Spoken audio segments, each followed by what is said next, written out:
Rico y el mundo. Soy Carmen Enit Acevedo y hoy a las 11:01 de la mañana, martes 11 de mayo del 2021, vamos a tener un programa exclusivamente atendiendo lo que nos parece que debemos traer en profundidad.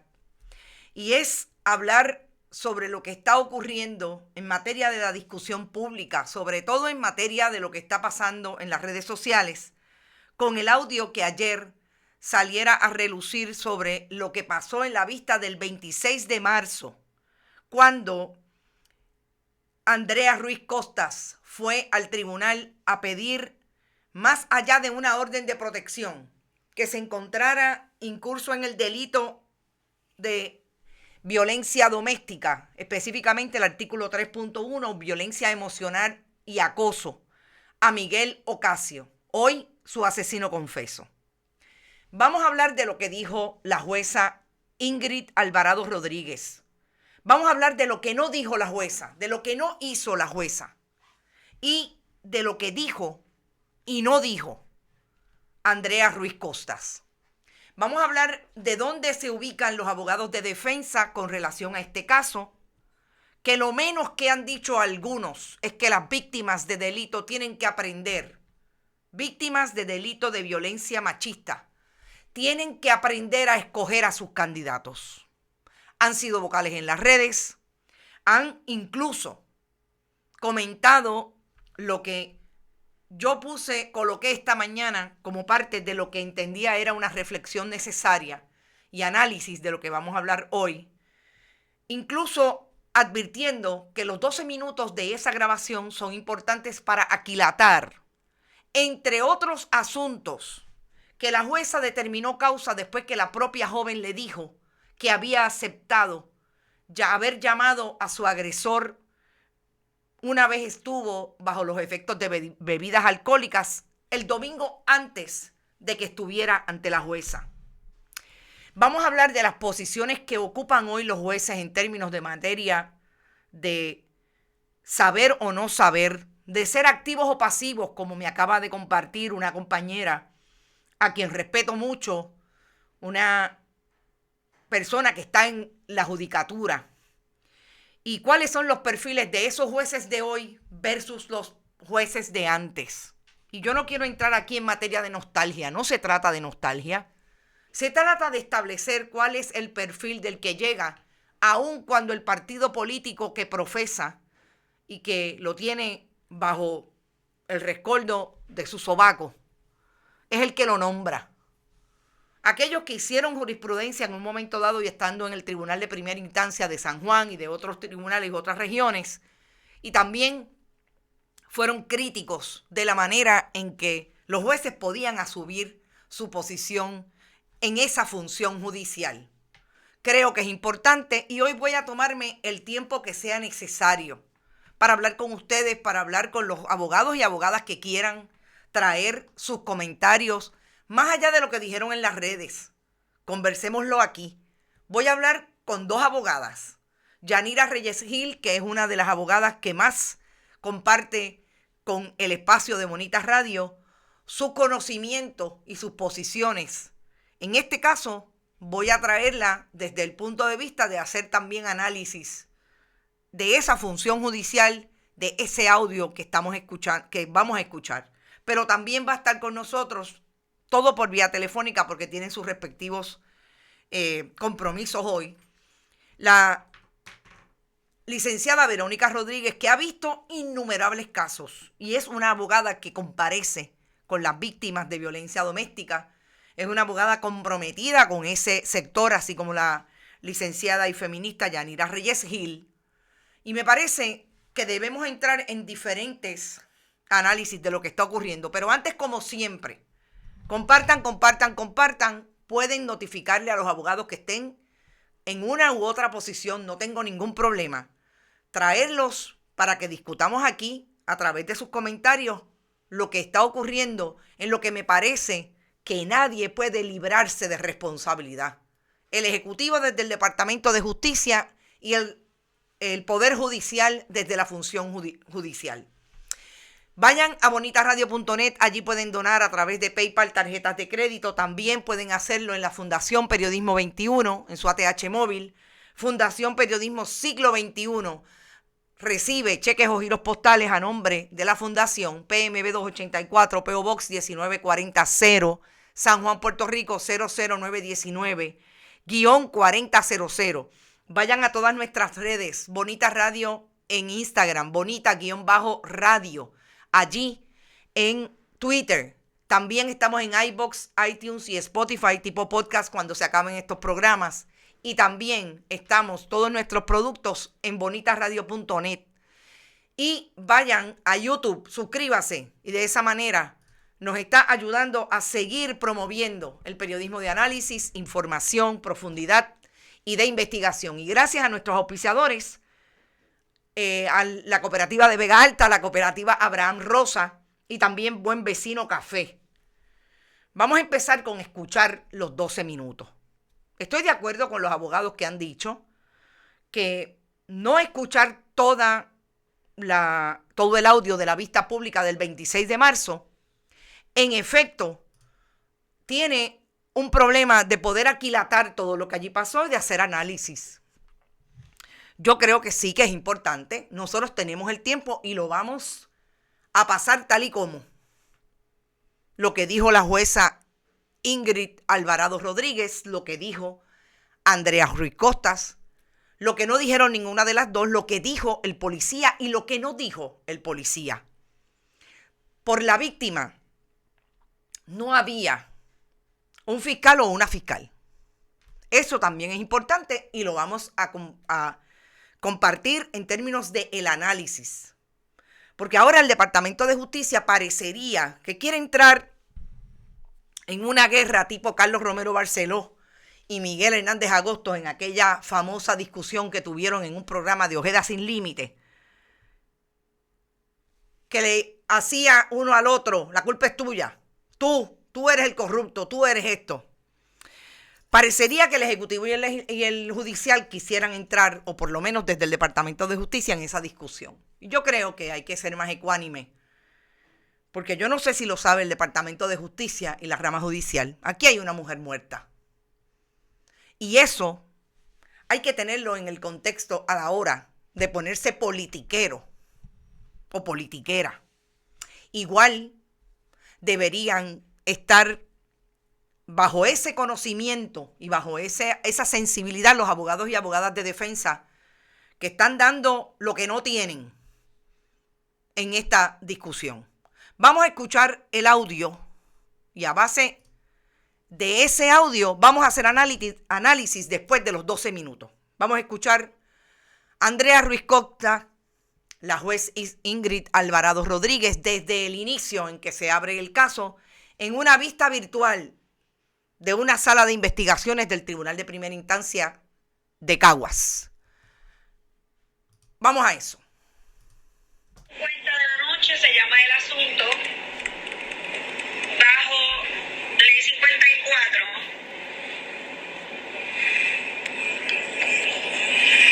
Bajo ley 54 y bajo el número de querella 2021-06-06-04-309, traído ante la consideración del tribunal como un proyecto de denuncia formulado por el pueblo de Puerto Rico en contra de don Miguel Ocasio Santiago. Es usted, caballero.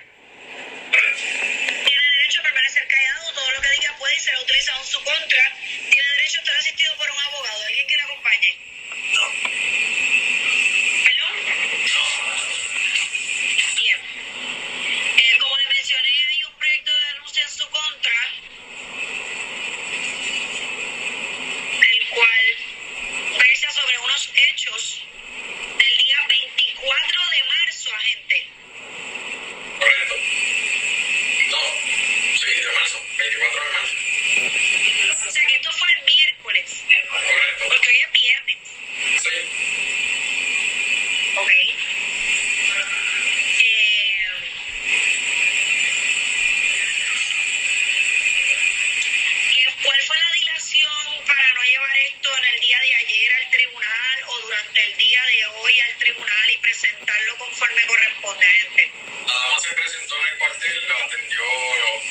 declarante, que no fue este declarante, el mismo lo orientó para solicitar una orden de protección.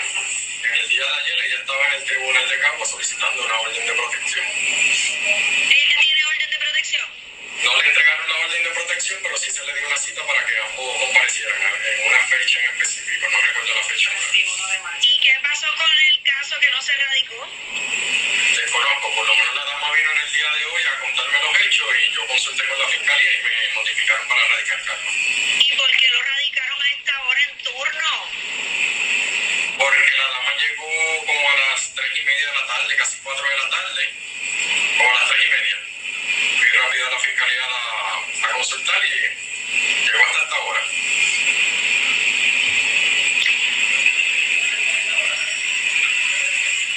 Bien, caballero, en su contra existe una denuncia por que se alega que allá para el día 24 de marzo del presente, ¿verdad? Y en Cabo, Puerto Rico, que forma parte de la jurisdicción de este tribunal de manera ilegal, voluntaria, intencional, maliciosa, criminal, a propósito y con conocimiento, empleó violencia psicológica en contra de la señora Andrea Ruiz Costas, persona con quien sostuvo una relación consensual por 8 meses, no procreando hijos, separados hace 2 semanas, con causarle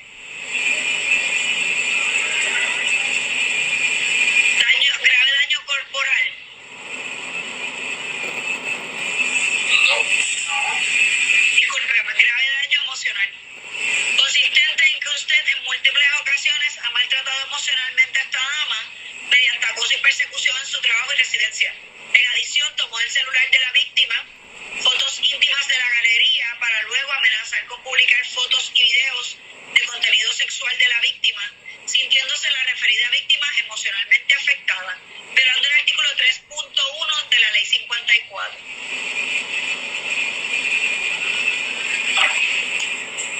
Por favor, agente y damas, y levanten su mano de preferencia.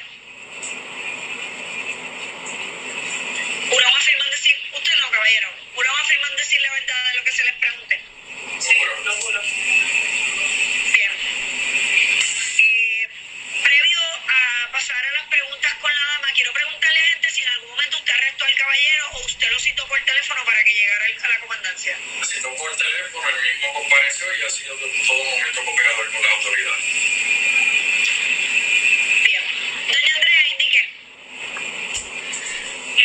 Bueno, pues yo sostuve una relación con el caballero por 8 meses. Antes de que nos hiciéramos novios, ya yo notaba unos hints de que cuando yo no lo quería ver, él pasaba por mi casa, por el semáforo varias veces, yo estaba en el balcón, él salía de trabajar a las 3 de la tarde, yo salía a las 8 y todos los días estaba en la misma bomba bebiendo, cuando nunca antes de yo haber comenzado a salir, yo lo había visto en esa bomba.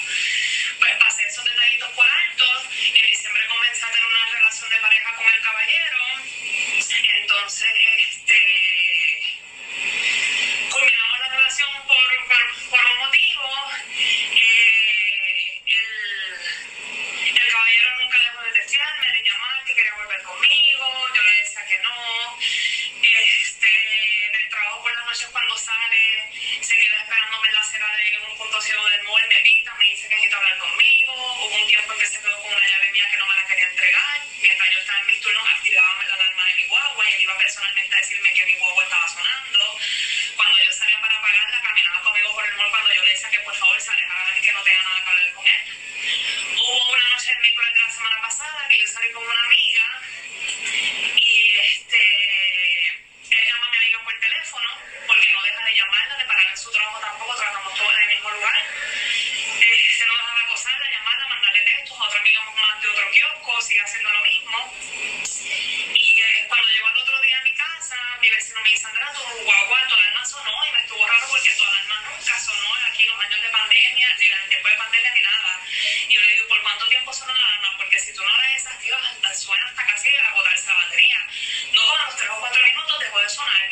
Tú te fuiste, la alarma sonó, y como a los 3 o 4 minutos dejó de sonar. Y como a los 15 minutos de yo haberme ido de mi casa, él llamó el teléfono de mi amiga. Cuando el otro día entonces, como yo sé que él tiene la llave porque no me la quiere entregar, voy a cambiar mis cerraduras y mis beepers, a desprogramarlos, porque en verdad son un peligro. El señor del lugar me dice, ¿cuántas llaves hay de tu guagua? Yo le digo, pues nada, que tiene la persona y la mía. Me dice, pero es que tu guagua yo la pude prender sin llave. Y yo, ¿cómo va a ser? Y me dice, pues tu llave está en tu guagua.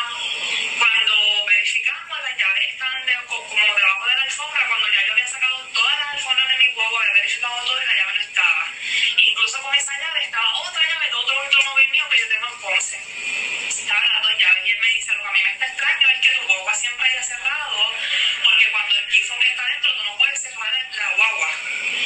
Esa noche antes, esa noche que yo fui, la noche anterior, yo estaba en casa después de que mi vecino me dice eso, mi perro comienza a ladrar, y mi perro cuando usualmente tú lo mandas a callar, él empieza a ladrar más bajito, más bajito, más bajito, y estaba haciendo eso. Yo por el susto no salgo, yo duermo ya con todas las ventanas cerradas, porque en varias ocasiones él llegó a pasar cuando no éramos nada, que yo me perseguía por los lugares donde yo estaba, si lo salía con amistades, llegaba a mi casa en los 2 minutos que mis amistades se iban, me tocaba las ventanas. Pues, ¿qué hacía? Estaba cerca de mi casa velando que mis amistades se fueran para entonces él llegar. Pues entonces, esa noche, él tuvo que haber puesto las llaves en mi guagua, porque al otro día cuando llegó al trabajo, de él mismo sabe decirme, yo no tengo la llave, pero si tú quieres yo te la pago. Y yo le dije, no me interesa, ¿sabes por qué? Porque tú me estás diciendo eso, porque como tú sabes que ya yo tengo la llave porque tú la pusiste ahí en mi guagua, por eso después de una semana te estás ofreciendo pagarme la llave y decirme que no la tienes, porque ya tú sabes que yo la tengo porque tú la pusiste.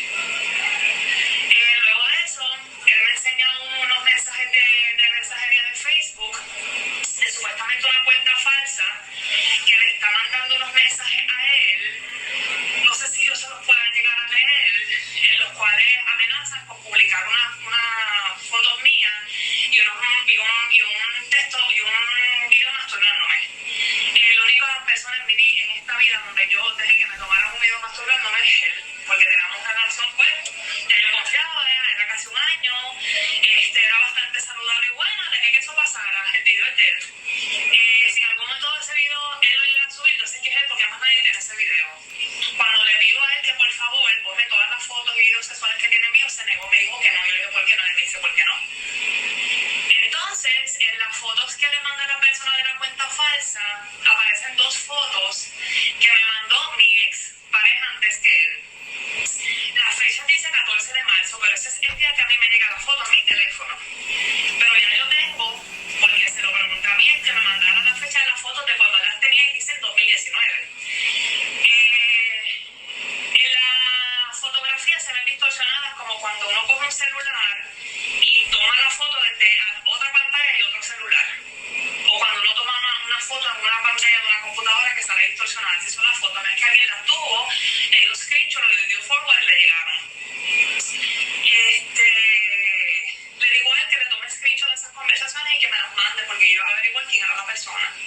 Pues él lo hizo. En esas conversaciones me percato que hay un error, que son 2 personas hablando, pero es él creó una cuenta falsa. Estaba conversando con él mismo, saliendo de una cuenta, entrando a otra, porque hay uno de los renglones, porque usted sabe que por colores tú sabes quién está hablando. El recuadro blanco de una persona, el recuadro violento es de otra. Pues el recuadro blanco en todo momento de las conversaciones es de una persona que supuestamente le manda las cosas, y él comete el error al cambiarle cuentas que escribe en la parte donde le tocaba el escribir. Y él no se dio cuenta de eso. Y ahí fue donde yo pude capturar entonces que todos esos mensajes y todas esas amenazas entonces son él. ¿Cómo él obtiene esas otras 2 fotos? Después de habernos dejado mucho tiempo, sí, el domingo, yo veo al punto de emborracharme, lo acepto, lo invito, lo llamo, le digo que lo quiero ver. Él llega a mi casa, yo me quedo dormida porque estaba muy borracha. Cuando estoy viendo el celular de él, cuando me enseña esos mensajes, veo una foto de él posando al lado mío esa noche. Yo le digo, tú tomaste eso totalmente intencional para hacerme daño en algún momento, para mandársela a alguien. Cuando estoy entonces verificando el celular, veo todos los videos y las fotos sexuales que él todavía tiene conmigo. Le dije que las borré, no las quise borrar, y le dije, esas fotos también, tú cogiste mi celular privado, de propiedad privada, abriste mi galería porque mi celular no tenía código, y le tomaste fotos a todas mis fotos de mi celular, hay muchas fotos privadas mías también ahí, en ropa íntima o lo que sea. Él las tiene si tiene esas 2 fotos que me mandó. Esas 2 fotos son de la fecha en que a mí me llegaron, y todo eso sale distorsionado en las imágenes, pero yo lo tengo. Y en la mensajería me di cuenta de cuando él cometió el error de cuando brincó de cuentas, hablar en la cuenta que era de la otra persona, pero como si todo, hablando él, siendo él, no la otra persona. Pero me amenazó con subir todas esas cosas y específicamente dijo video, cuando la única persona que tiene un video mío es él. No hay más. No, me tiene grabada en el mall, hay una retén que le dice cuando yo salgo de trabajar.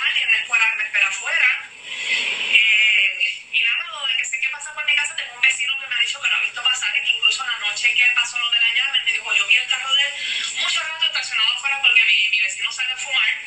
Y yo vi su carro mucho rato afuera, incluso me preguntaron, ¿el carro él tiene malvete? Y yo mejor le digo no. Pues supone que él no lo use, yo he visto el carro de él por aquí. Porque el vecino se dio cuenta, no sé si que lo vi estacionado mientras él vivía en mi casa, que el carro no tenía malvete, no sé. Algo más, dama. Creo que hasta el momento eso sería todo. Agente, ¿algo que añadir? No, su señoría, ya la dama ha expresó todo lo necesario. Sometido. Sometido. Por la prueba presentada y creída, el tribunal determina no causa en esta etapa del procedimiento. Eso sería todo por mi parte. Que tengan buenas noches. Buenas noches. 50 de la noche se llama el asunto bajo ley 54.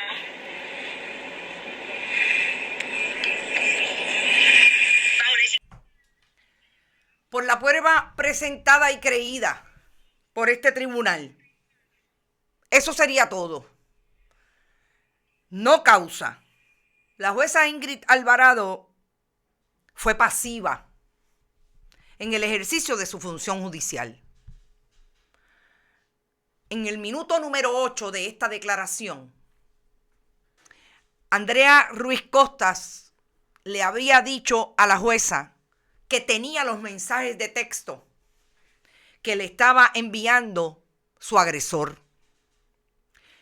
En ningún momento, en 12 minutos, que comenzaron cuestionando por qué tenían que radicar el caso en el turno. Y a lo que esto se refiere es que la jueza estaba de turno ese día en la sala de investigaciones, porque esta jueza es una jueza municipal.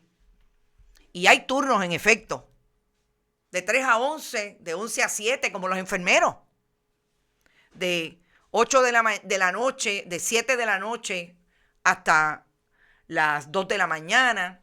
Son turnos de 8 horas, que en efecto hay un juez o una jueza de turno. Y la jueza comienza diciendo, ¿por qué la dilación? Y vamos a empezar por ahí para entonces llamar a la licenciada Yanira Reyes Gil. Increíble como la única manera en que la jueza salió de su pasividad fue cuestionarle al agente de la policía que acompañó a Andrea para radicar el caso. ¿Por qué si el caso ocurrió el día 24 lo estaban radicando el día 26? ¿Por qué la dilación? Vamos a empezar por la primera insensibilidad de no saber por qué el procedimiento de una querella, en este caso de violencia machista, por qué la intervención que pide la víctima del tribunal con relación a su acosador puede tardar. La víctima puede definitivamente estar 7, 8, 12, juez, puede estar semanas antes que decida ir a los tribunales.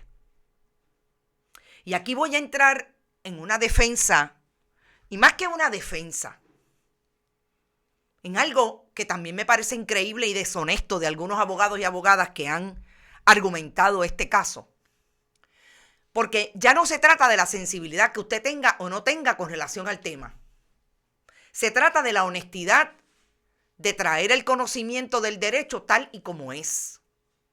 Los jueces y las juezas y esos abogados y abogadas deben saber que el Tribunal Supremo admitió en un caso de los años 80,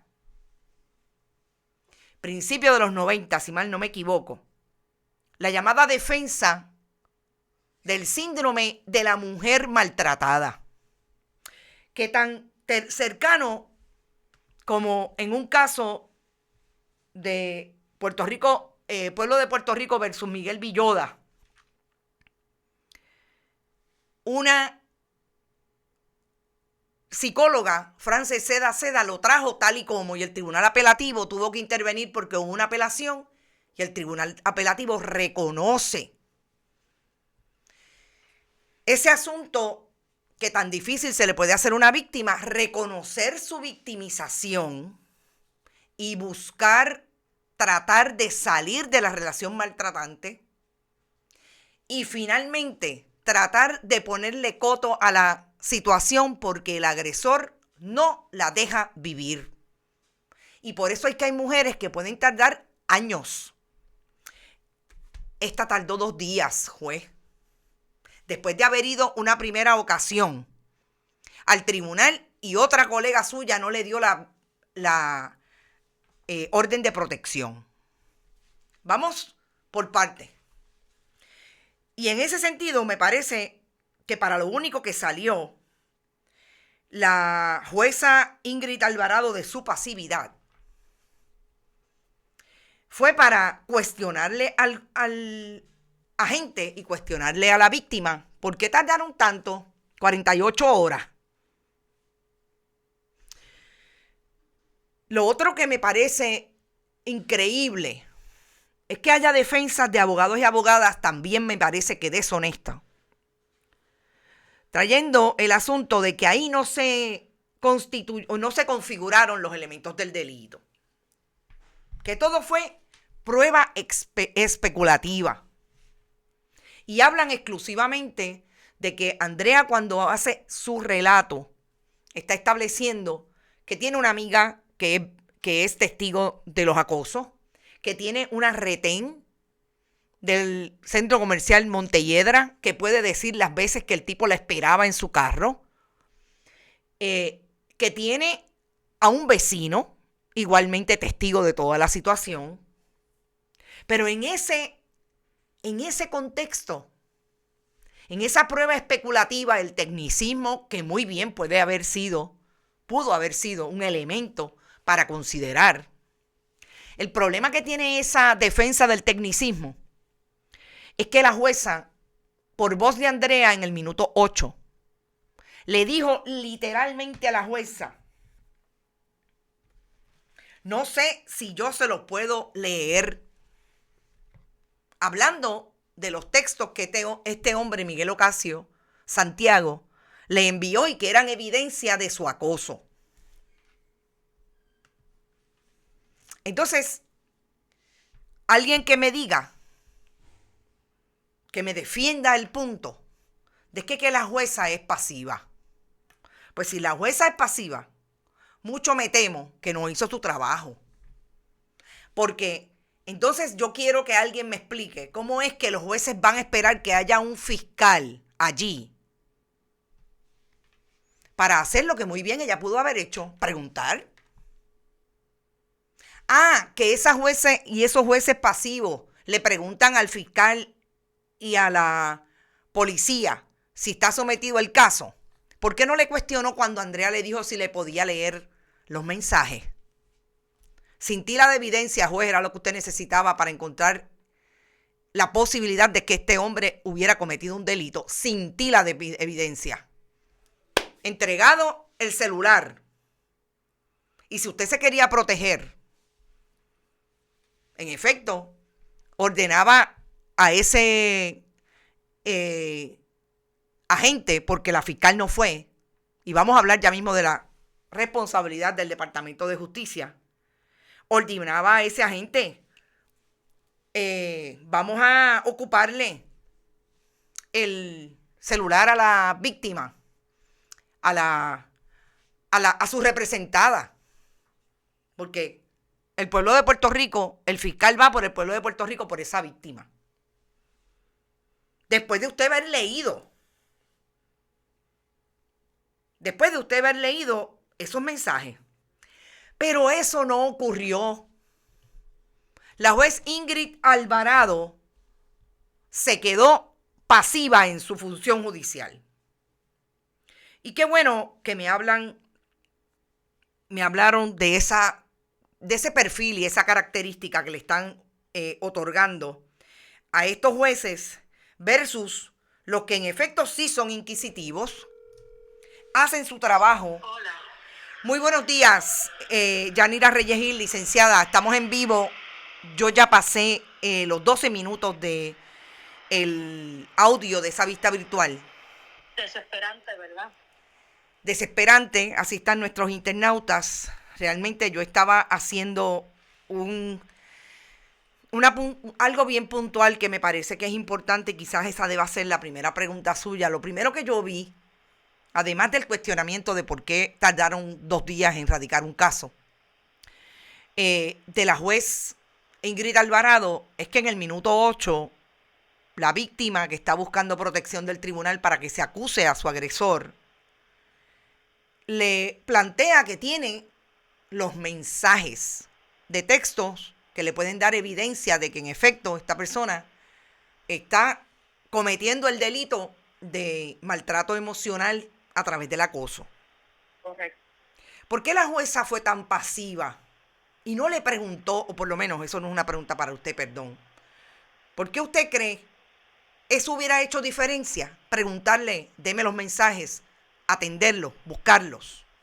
Definitivamente, a mí me parece que si escuchamos bien a la jueza desde el principio de sus primeras intervenciones, nos podemos dar cuenta de que ella estaba un poco molesta con el momento en que se empezó la vista.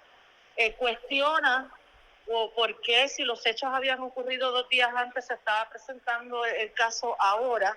El policía entonces dice es que la víctima fue a buscar una orden de protección y se le denegó, así que a mí me parece que ella hizo un juicio desde ese momento. Uh-huh. Y entonces la víctima, Andrea, hace toda una exposición muy clara, muy fuerte, muy valiente, pero hay algo que entender aquí. Ella estaba sola, uh-huh. Una persona que no estaba entrenada para presentar casos en tribunal ni para presentar evidencia ni nada de eso, pero ella presentó todos los elementos de lo que a ella le estaba sucediendo. Y en un proceso de regla 6 donde no hay un fiscal presente, es responsabilidad del juez o de la jueza poder entender los elementos de lo que se le está presentando allí. Lo menos que podía hacer esa jueza era preguntarle detalles, ¿verdad?, de a quién ella se refería, si había dudas con respecto a fecha. Y cuando Andrea precisamente le dice, mire, yo tengo los textos aquí, si usted quiere verlos, eso era una invitación, una presentación de evidencia, y la jueza simplemente no le dio paso.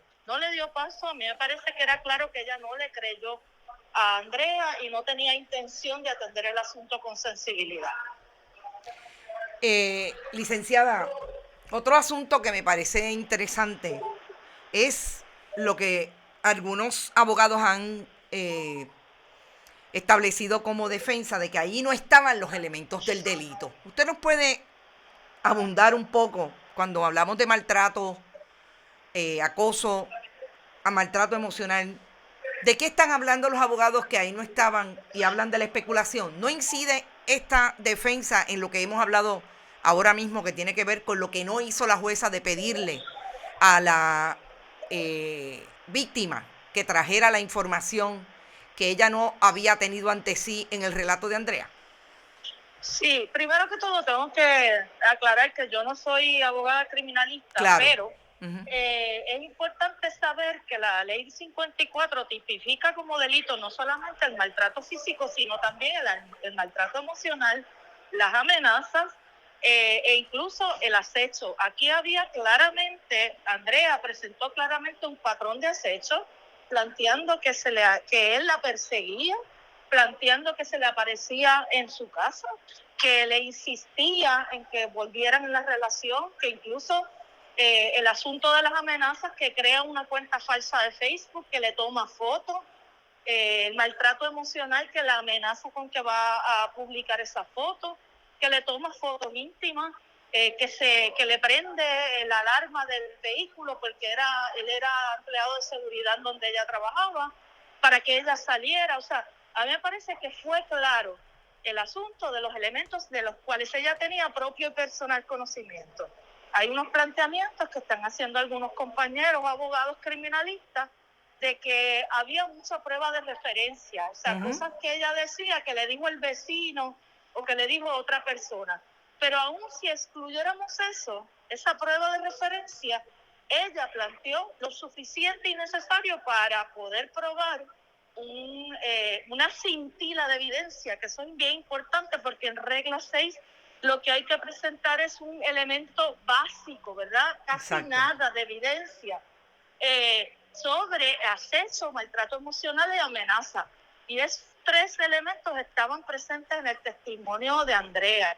Y ella ella ofreció una prueba adicional, que eran los textos que tenía en su teléfono. Exacto. Y la jueza, de nuevo, no le hizo caso. O sea que a mí me parece claro que estaban los elementos de esos delitos presentes y que la jueza simplemente no tuvo sensibilidad y no le dio paso a poder facilitar que una persona que no es entrenada, adiestrada en derecho, pudiera presentar un caso de manera efectiva. Uh-huh. Por eso es que es necesario la presencia de fiscales en el proceso de regla 6 y además las intercesoras legales. Es bien necesario que estas mujeres no vayan solas al tribunal, que estén acompañadas por personas con experiencia y que les puedan dar apoyo en un proceso que es realmente complicado y difícil. Licenciada, yo voy a comentar en un rato, pero quisiera que usted me diera su opinión, porque usted en efecto es abogada, aunque no criminalista, pero es profesora igualmente. Yo voy a comentar y a traer lo que ha sido mi experiencia en los tribunales con otro tipo de jueces, mucho más activos en la función judicial. Porque a mí me llama la atención que pueda catalogarse a un juez pasivo versus activo, y estos sean los resultados. Yo lo traigo porque nosotros en la historia jurídica de este país ha habido jueces, sobre todo en lo criminal, que han hecho interpretaciones, como por ejemplo, en un caso de los años 90, principios de los 90, un caso de violación donde se planteaba hasta ese momento que las instrucciones al jurado debían estar dirigidas a establecer que si la víctima se sentaba a hablar del delito cometido, ese testimonio tenía que ser tomado con sospecha. Y fue una juez del Tribunal de Primera Instancia de San Juan que se atrevió a decirle al fiscal que no podía dar esa instrucción. Una juez que activó su interpretación sobre lo que podía causar en el jurado ese asunto, y ese caso lo llevaron al Tribunal Supremo, y el Tribunal Supremo no solamente confirmó a la juez, eliminó de las instrucciones al jurado esa instrucción, por entender que era discriminatoria, etc. ¿Hasta qué punto los que están hoy ejerciendo el derecho a través de la rama judicial podrían estar siendo tan pasivos que las injusticias, o por lo menos los resultados, vamos a hablar de resultados, que vimos en este caso, son tan nefastos como que le cuestan la vida a la gente? Yo creo que los jueces tienen una función importantísima, particularmente si asumen su proceso de adjudicación con una perspectiva de género y con una perspectiva de derechos humanos. Y pensar que las personas que están acudiendo a los tribunales, particularmente si van sin acompañamiento, están intimidadas, están asustadas, están pasando por una situación complicada. Y que eso les obliga, entonces, para asegurar el acceso a la justicia, a asumir un rol más activo en estos procesos. Por eso es importante que los jueces atiendan este asunto de manera sensible, con perspectiva de género, y definitivamente tienen la posibilidad de asumir un rol, de hacer preguntas y de asegurarse que toda la información surja en este proceso. Carmen Enid, me están llamando de nuevo para decirme las razones, así que me tengo que ir. Tranquila, muchas gracias como siempre, licenciada, y este tema lo vamos a tocar en otro momento con mucha más profundidad. Gracias por estar acá. Muchas gracias. Bueno, yo creo que el punto que trae la licenciada del acceso a la justicia, de ejercer su función judicial con perspectiva de género y perspectiva de derechos humanos, es fundamental. Fíjense que ya no estamos hablando exclusivamente de quien interpreta el derecho, como han dicho en algunos casos, y no necesariamente lo voy a utilizar como un ejemplo de un escrutinio versus otro. Cuando se habla en materia legal del escrutinio estricto. En este caso lo vamos a extrapolar a esto que está siendo importante para atraer en este momento lo que ocurrió en esta vista virtual y que le costó la vida a Andrea Ruiz Costa. Es que yo no tengo manera de entender cómo puede la rama judicial pasarle la bola a la rama ejecutiva en términos del Departamento de Justicia porque allí no estaba el fiscal.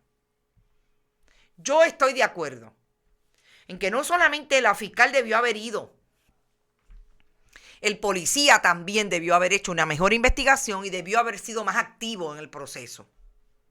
Estoy de acuerdo. Pero lo que me está diciendo la justificación de que ahí no estaban los elementos del delito es que los jueces van a seguir siendo pasivos porque ni justicia ni la policía, el Poder Ejecutivo a través de la policía y el fiscal o la fiscal no asumen su responsabilidad. Y como ninguno de ellos dos lo asumen, yo tampoco la voy a asumir.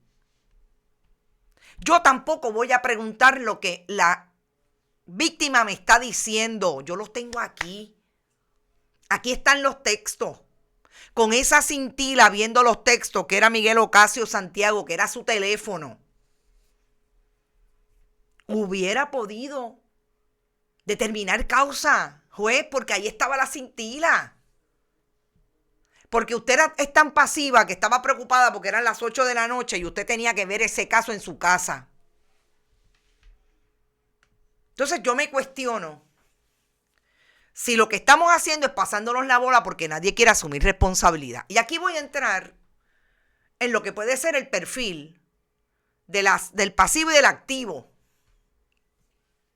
Y a mí que me encantan los análisis cruzados, lo voy a cruzar con la posibilidad de ese fiscal que también debe ser activo, de ese juez y esa jueza que debería ser activo, y el abogado y abogada que ahora está haciendo la defensa, que ahí no estaban los elementos del delito. ¿Por qué los abogados y abogadas están hablando de que no estaban los elementos del delito y no le dicen al país a través de sus páginas de Facebook? Porque yo no sé si en los tribunales se van a ir a atrever a hacer un argumento como ese, escuchando la prueba de la víctima. Porque así como el fiscal, la policía, el policía, podía también traer prueba y no lo hicieron, ahí estaba la principal, que era la víctima. ¿Qué es lo que pasa con esos abogados y abogadas? Y esto es una pregunta. ¿Están defendiendo a los jueces que ante los que ustedes litigan todos los días y tienen miedo que los jueces le puedan citar las veces que dijeron que esa era una mediocridad en términos de la determinación de no causa? Está aquí atravesado el amiguismo y el miedo que tienen los que salen a trabajar todos los días a defender casos, de que los jueces la cojan contra ellos y no les vean sus casos en su mérito. Es una pregunta. Los jueces y las juezas están preocupados porque esos amigos y esos que están alrededor de sus diferentes regiones estén hablando de lo duro que son ustedes con los acusados, de lo metidos que son cuando preguntan, dígame por qué usted se está sintiendo, enséñeme esos textos. Porque eso lo tenía que hacer el fiscal, si los abogados saben que ellos lo pueden hacer también, que ustedes lo pueden hacer también. ¿O ustedes creen que la determinación de una jueza, y ahí es que entra entonces el análisis de los, por lo menos de los que yo tuve oportunidad de conocer, lambiendo ojo para pala, dice Manzano Nieves Gavito, de los que yo pude conocer versus los que están ahora? ¿Ustedes se creen que una jueza lo hizo así porque sencillamente me dio la gana de retar en medio de un caso por jurado, donde se le iban a dar instrucciones a un jurado, que no se le diera una instrucción que el manual de instrucciones decía que la podían dar y que lo tenían que dar, que era mandatoria en el caso de que la víctima se sentara a relatar su agresión? ¿Ustedes creen que fue sencilla la decisión que tomó esa jueza de decirle al abogado de defensa, yo no la voy a dar y mi fundamento es este? Y cuando el caso terminó y hubo una convicción, fueron al Tribunal Supremo y el Tribunal Supremo confirmó a la jueza. ¿O es que los jueces y las juezas van bajo miedo a ejecutar su función judicial?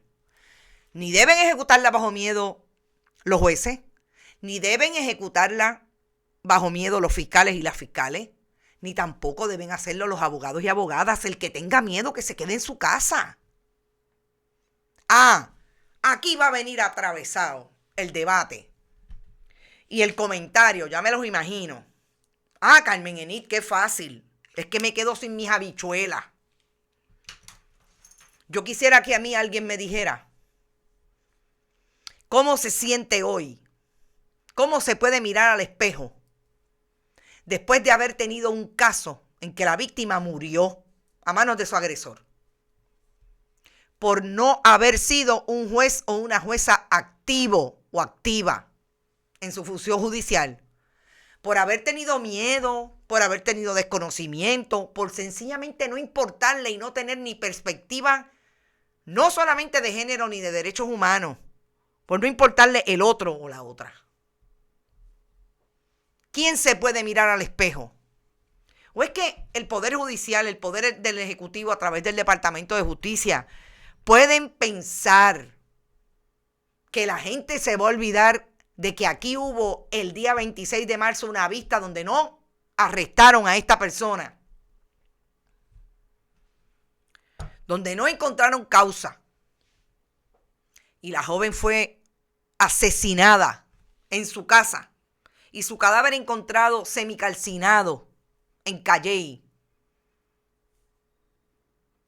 el día 30 de mayo de abril? ¿Cómo es que me dicen que sí, que realmente se pueden mirar? Pues entonces yo creo que estamos ante un caso mucho más profundo en el manejo de quienes dirigen nuestras instituciones. Porque que yo sepa, lo que juraron también fue total responsabilidad en el manejo de un cargo desde la función judicial hasta la función del fiscal o la fiscal y proveerle justicia al país. Y tristemente, como esa juez hay varios, dice Elizabeth Blanc, no lo dudo.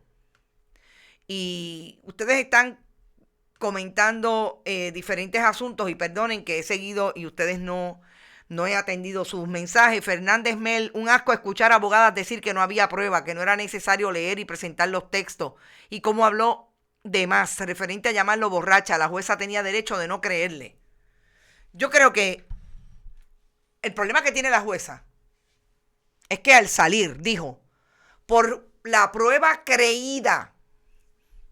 Ahora vénganme con el asunto leguleyo de qué significa la prueba creída. Y además de eso, yo quisiera también entrar en lo que me parece el perfil más peligroso de ese actuar a base del miedo. De lo que estamos hablando es de que estas son las personas que cuando uno tiene interés en que intervenga la justicia para que medie algún remedio para los delitos que comete otro u otra contra una, es no encontrarlo a base de esto. Y yo siempre he dicho que si usted tiene miedo de ejercer una función tan importante como es estar en esas dos ramas de gobierno para procurarle justicia a otro u otra, por lo más legítimo que puede ser usted pensar que se va a quedar sin sus habichuelas, sencillamente es mejor dejarle el espacio a otro. Y a los abogados y abogadas que también alentan el análisis de que el problema es que las mujeres no escogen bien. Como dijo un abogado, un reconocido abogado criminalista, por lo menos en una generación, que las mujeres tenían que aprender a escoger sus candidatos. Esa macharranería, dijo el licenciado Hernández. Y en otro caso, traerme el asunto de lo que en efecto dijo la joven, de que ella lo llamó después de que todo esto ocurriera en medio de un estado de embriaguez. Y ahí empezó a relatar y dijo específicamente: lo acepto, lo admito, lo llamé. Estaba totalmente borracha. Entonces quiere decir que ahora vamos a justificar todo lo ocurrido en la sala virtual, todo lo ocurrido más tarde, porque esa joven no tuvo autoestima. O sea que la culpa es de las mujeres de que nos maten.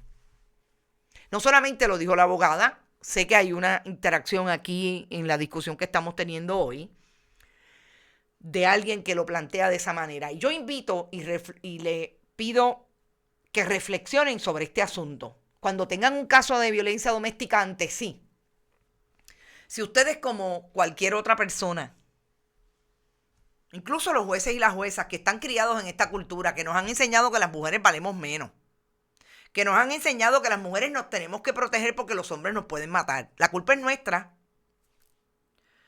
En el camino a hacer una reflexión y a decir algo sobre ese asunto, piensen que la que está ahí es su hija, su nieta, su hermana, su madre. Colóquense por lo menos en esa posición para entonces ir a culpar a la víctima de lo que le ha pasado.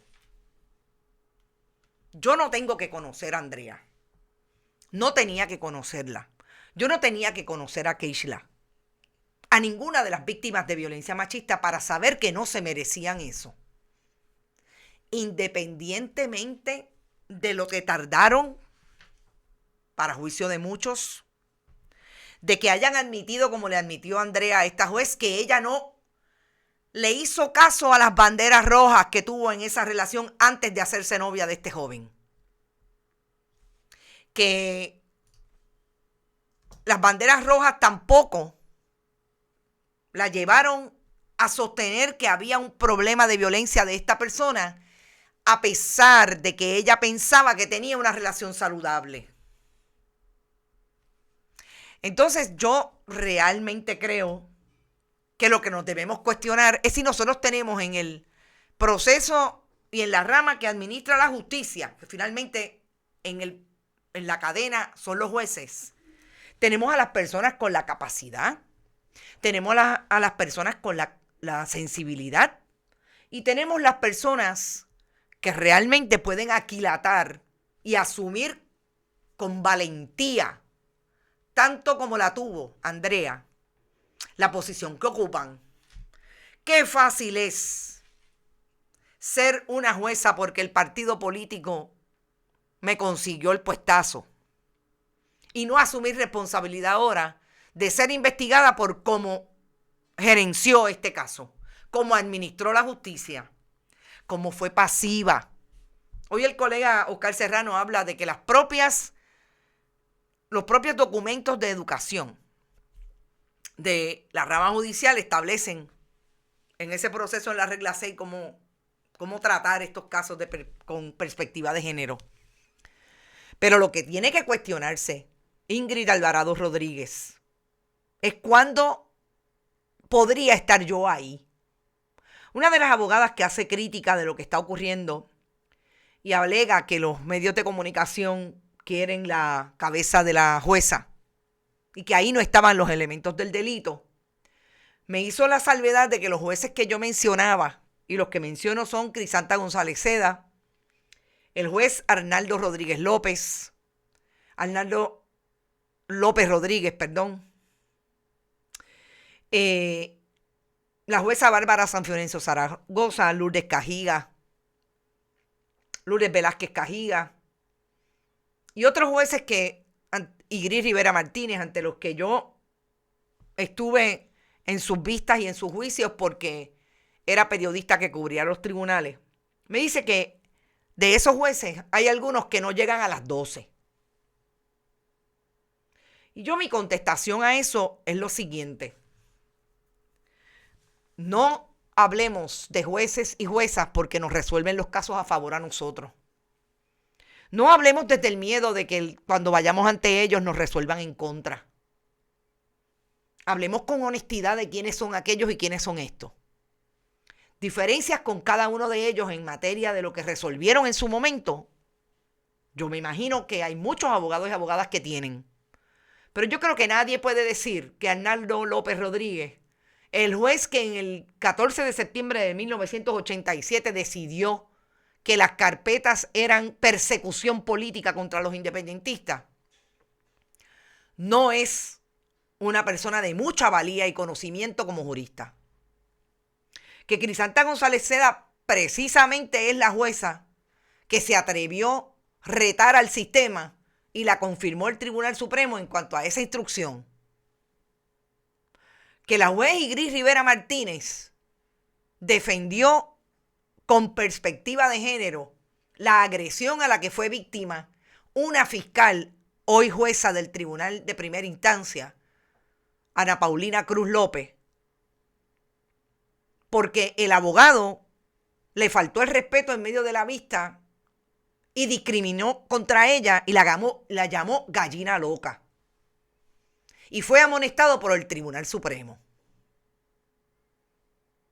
No me digan que aquellos jueces fueron pasivos. Con todas sus luces y sus sombras, no estoy diciendo que fueron perfectos. Pero la abogada me decía que no hiciera comparaciones indirectas. Yo no estoy haciendo comparaciones indirectas, licenciada. Y usted sabe que la aprecio y sé lo férrea que puede ser su defensa en favor de su cliente. Pero vamos a ser honestos en el análisis.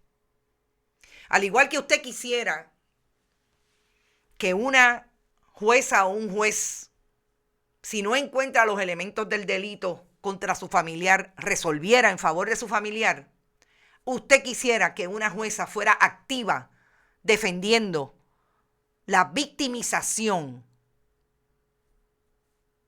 de una víctima de violencia machista, sin cuestionarle cuánto fue que tardó en acusar a su agresor. Me parece que sí, que hay que hacer reflexión y profunda, porque usted puede tener a su familiar como acusado, pero también lo puede tener como víctima. Además de hacer el análisis honesto que hay que hacer en este tipo de asuntos, independientemente de quién sea, independientemente de que lo importante para mí sea que yo voy a litigar ante esos jueces y esa jueza. Como me dijo una abogada colega de ustedes, lo que son lambones de los jueces que le pueden resolver a favor o en contra. Como dice Raúl Peck en otro contexto, pero aplicable a esta situación, dice Robert Baldwin, no es el conocimiento lo que nos falta, ya sabemos lo suficiente, lo que falta es el coraje para comprender lo que sabemos. Todos estamos más viejos y más viejas. Todos estamos en posición de no tener dinero para la pensión, de no tener dinero para nuestra jubilación. Podemos estar. Todos estamos en posición de no tener salario. Lo que nadie nos despinta es que la gente pueda decir que independientemente de todas esas cosas fuimos honestos y tuvimos principios en el ejercicio de nuestros oficios. Y me parece que eso es lo que deberíamos estar hablando y ni se hable de lo que el Colegio de Abogados y Abogadas no dice. Pero habrá una lista siempre de aquellos que la historia coloque en posición de defender el derecho a que las mujeres sigan vivas y otros que le encuentren las 25 o 500 patas al gato y defiendan el status quo. Esa será la responsabilidad de cada uno. Dice Milagros, excelentes palabras, dice Camurri. Sonia Rueda, así es, aplaudo tus palabras. Triste e indignante saber si hubiera sido la hija, hermana, madre o sobrina del político, del juez, la jueza ya lo hubieran votado. Ese es el problema. Es indignante saber, ya lo dije, Milagros, gracias por tu comentario siempre. Jorge Brignoni, que hemos perdido la integridad del sistema. Hay jueces o juezas que se ponen la toga y se creen los dioses del Olimpo, dice Mac. Los abogados se protegen. Tuve un problema con uno que tuve que hacer una querella. No me imagino. No lo dudo. Y yo creo que hasta aquí llegó mi análisis de hoy. Definitivamente hay un asunto y no puedo dejar de pensar en una jueza que no solamente fue jueza, que fue abogada del programa de asistencia legal, de la Sociedad para Asistencia Legal, y es Jocelyn López Vilanova. Sí, de esos jueces yo estoy hablando, y de esos jueces estoy haciendo hoy y trayendo lo que una vez pasó en el sistema y lo que a todas luces no pasa en este momento. Mariema dice, yo soy abogada y no protejo a nadie, y estoy segura. José Rodríguez dice, excelente análisis, gracias por eso. Irán Rivera también dice, muchas gracias. Esta tarde vamos a traer otro ejemplo. Acaban de enviarme una información de lo que acaba de revocar el Tribunal Apelativo en el caso de una jueza de Ponce, que le quitó el grillete a un acusado de violencia machista. Y ahí están los resultados. Vamos a hablar sobre eso, pero ahora me voy con la línea de siempre y gracias a los amigos radioescuchas de la red informativa que siempre están ahí. Sé que me he pasado un poco del tiempo. Mis excusas al compañero Rodrigo Otero Goico, que tomé algo de su tiempo para salir en el programa de deportes. Yo me voy hasta las 5 de la tarde cuando voy a discutir el asunto, ese asunto que queda pendiente del caso de una jueza de Ponce. Vamos, siempre les pido que vayan a bonitasradio.net, si pueden, donen a través de PayPal y tarjetas de crédito allí. También lo pueden hacer en la Fundación Periodismo Siglo XXI en su ATH móvil. Recibimos en la Fundación cheques o giros postales a través de la Fundación Periodismo Siglo XXI, PMB 284, PO Box 19400, San Juan, Puerto Rico, 00919-4000. También en Bonita-Radio en Twitter. Pueden ir a buscar todos nuestros contenidos que son diferentes igualmente. YouTube, suscríbase y siempre le avisa la campanita cuando estemos en vivo. Siempre hacemos premiere allá de este programa cuando sale el live de Facebook. También vayan a iVoox, iTunes y Spotify. Ahí están todos los programas tipo podcast. Y no olviden que estamos siempre auspiciados en este momento por la cooperativa de Vega Alta, la cooperativa Abraham Rosa y Buen Vecino Café. Yo los dejo hasta las 5 de la tarde cuando volvemos en Qué Palo es Noticia. Hasta ahorita a las 5. Buen provecho.